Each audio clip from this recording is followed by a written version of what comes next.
Triple H has a major problem in WWE. Here y'all go line again. Triple H is doing an amazing job. My bad. Maybe I read the title wrong. Maybe this is not a Triple H has a problem thing. I think this is involving Triple H and the whole WWE just in general. So my bad, Sports Key to Wrestling. I apologize. We about to get to the video. If you're new to the channel, make sure you like, share, and subscribe. Hit that post notification bell so you get notified when I drop another banger. Make sure y'all smash that like button. And by the way, if anything I said at the beginning of the video didn't make sense, just know it's 1 o'clock a.m. and I'm extremely tired. But I'm here for y'all boys. Let's get it. Triple H has been the man in WWE since summer of 2022. While it obviously takes an army to do what WWE did in the last couple of years, the numbers don't lie. It's been an unprecedented level of success. Yes, sir. The fact that it directly coincides with Triple H taking charge is the reason why he gets most of the credit for what some now call WWE's Renaissance era. We're not saying it's been perfect, but this has been the most consistently entertaining stretch of WWE programming that we've seen in literal decades. It makes sense that WWE would want to keep this momentum flowing, especially after the TKO merger deal. That's exactly why SummerSlam had become 2 nights, and it's also likely going to be the reason why WWE wants to continue their partnership with Saudi Arabia beyond 2028. They're swimming in the dough right now, but in the state of the current world we live in, there's not enough, and growth is a priority at all costs, quarter after quarter, year after year. WWE seems to be achieving that so far, especially after signing the gargantuan decade-long Netflix deal. SmackDown has become 3 hours, even if it's just for a few months. 3 hours? SummerSlam is going to be 2 nights, and there are already talks of other shows like the Royal Rumble becoming 2 nights in 2026, and then Money in the Bank in 2027. Okay. And then there are the occasional Saturday night's main event specials.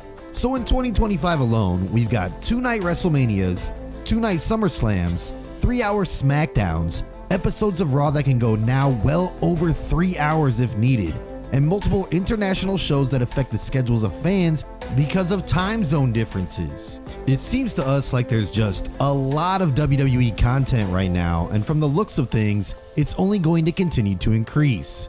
But this really leads to a few questions. Now I like this. I like that it's a lot of WWE content because it gives us a different perspective on other wrestlers and wrestlers overseas and all that kind of good stuff. Maybe I don't know what I'm talking about right now because like I said, I'm tired. So if I'm just chatting, just let me be, man. Just let me chat in peace. But yeah, man, I like it when it's a lot of WWE because we get to see WWE a lot. And we like the WWE. We just like world wrestling entertainment just in general. Like, when is it enough? How much money is enough money? And is WWE counting their chickens before they hatch a little too soon? This is the new problem that Triple H is going to face in WWE in 2025. The problem of too much content. Join us as we take a deep dive into the biggest new problem WWE is going to have to deal with. Look guys, Triple H is great and there's no denying that he is objectively responsible for a massive change in WWE. What Vince McMahon's departure did was leave a massive vacuum as it proved to be a catalyst for change. Nick Khan took the top seat in the company and he went from being public enemy number 1 during the pandemic days to a well-respected leader and important figure. Remember how the internet just jumped the gun and assumed that Nick Khan was the one releasing everybody in 2020 and 2021?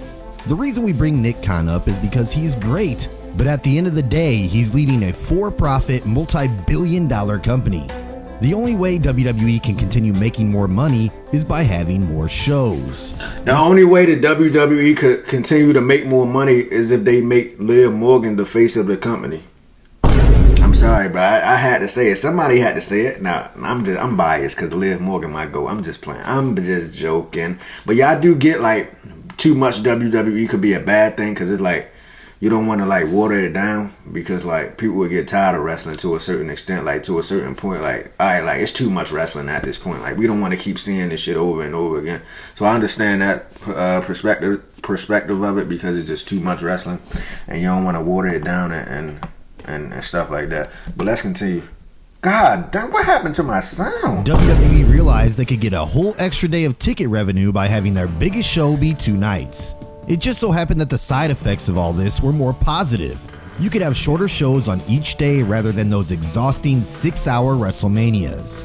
It also gives more superstars a chance to shine, and it also helped give superstars like Kevin Owens, Sami Zayn, Bianca Belair, and others the accolade of a WrestleMania main event. But that's WrestleMania, so it's more of the exception than the rule.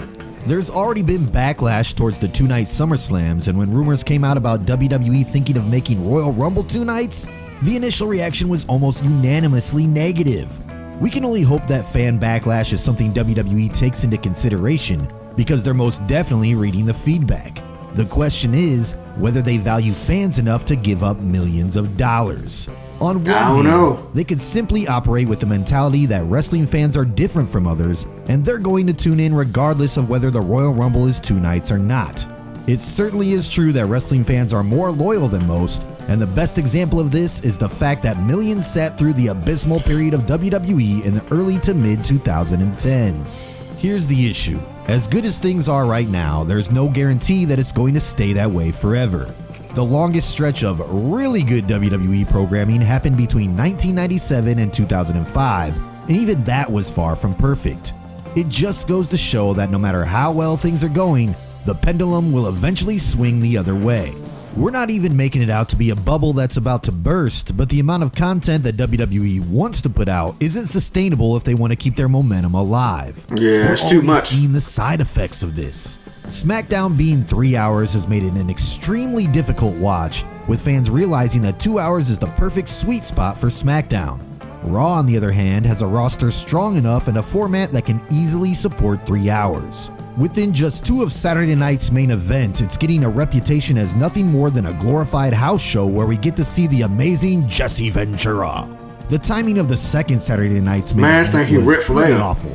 Putting it just 1 week before the Rumble while having no idea how to fill the card was quite the decision, especially when you consider that WWE hadn't done a very great job filling the Rumble card up either. And then there's the issue that WWE faces with not having a big enough roster to fill 3 hours of SmackDown. The fact that we're only in January and the cracks are showing means that it's likely the wrong route that WWE is going down.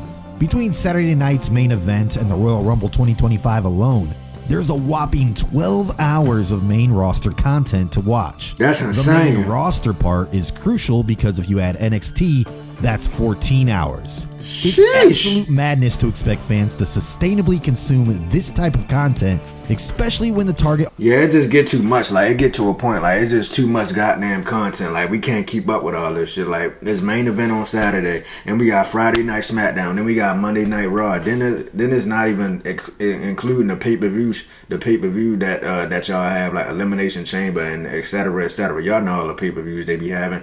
And then... the when they wrestle overseas and shit and in different countries and all that so it's like it's a lot, bro. Like, it's too much content, I'm not gonna lie.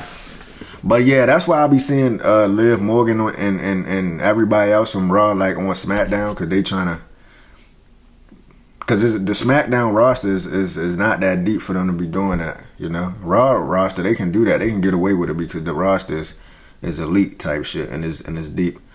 But yeah, man, this is crazy work. Shout out to the WWE though. Triple H, you doing a wonderful job. I just want to let you know that. And yeah, man, let's continue.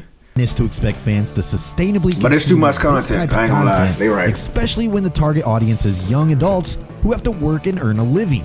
Unless somebody's life revolves around WWE and nothing else, there's no way that the audience doesn't fall off in the coming year or two, even with an exciting roster.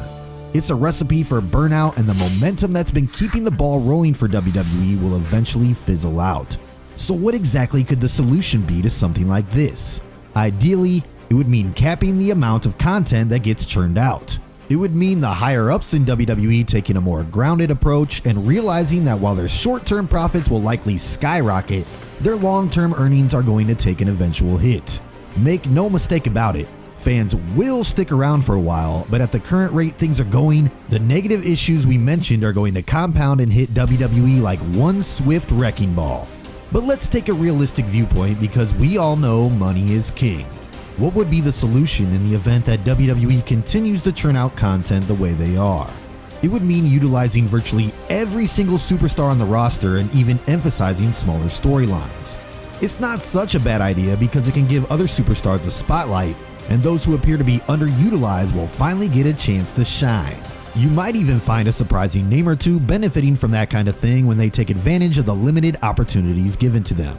It could also lead to a much more diverse set of storylines, ranging from comedic to those bitter, intense feuds.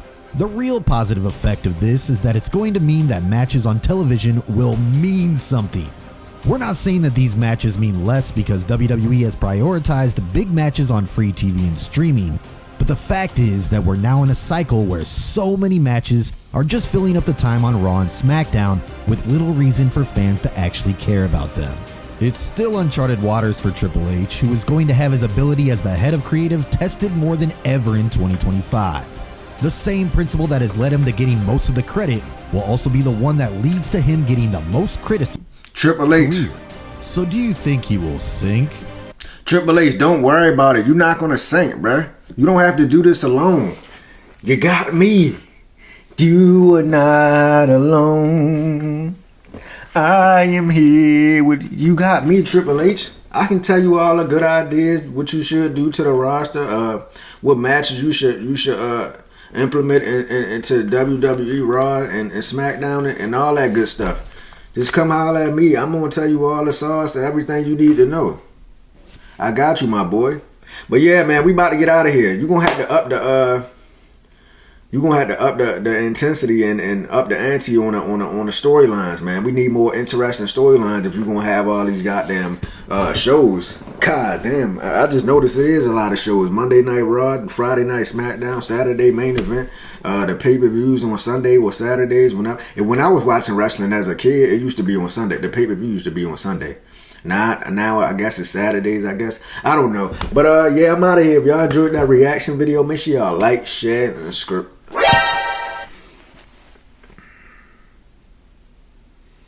Make sure y'all like, share, and subscribe. My bad. It's 1 in the morning. I keep telling y'all this. It's too damn late. My bad. I just had an outburst. But I'm out of here, man.